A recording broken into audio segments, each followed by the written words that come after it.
Maging maingat po sa pag-share ng inyong personal information online o kung saan man mga kabalikat. Ako po si Atty. Matet Makabat at narito ang ilang KMBI, kaalaman sa mga batas at impormasyon just for you.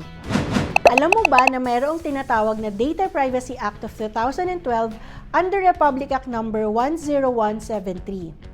Layunin po ng batas na ito na protektahan ang personal nating impormasyon kabilang ang pag-collect, storage, and processing ng bawat data subject. Kapag sinabi po nating personal information, ito ay ang kahit na anong impormasyon which the identity of an individual is apparent or can be reasonably and directly ascertained, or when put together with other information would directly and certainly identify an individual. Ibig sabihin, lahat ng impormasyon na maaaring maglahad ng inyong pagkakakilanlan ay considered na personal information. Ilan lamang dito ay ang inyong pangalan, birthday, address, contact number, pinagtatrabahuhan at iba pa.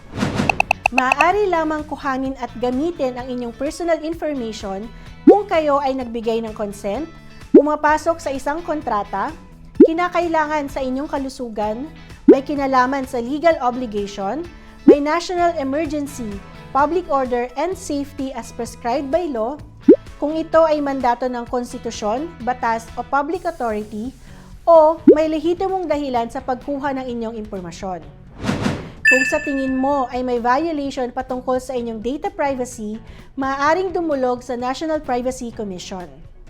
Kailangan lang po na mag-prepare ng complaint letter detailing the facts of the incident, explaining how the personal data was used unlawfully or without consent. Include your supporting evidence such as screenshots of social media posts, harassing messages, and documentation showing unauthorized disclosure of personal information. At isubmit ito sa NPC's official channels.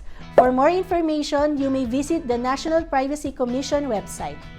Sa amin po mga kabalikat sa KMBI, kami po ay compliant to the Data Privacy Act of 2012 and ensures that all the personal information of our program members are protected and are used for the declared purpose only. For more kaalaman sa mga batas at impormasyon, follow Kabalikat para sa Maunlad na Buhay Incorporated social media pages. Tandaan, mabuti ang may alam. Ako po si Atty. Matet Makabat, masaya dito sa KMBI.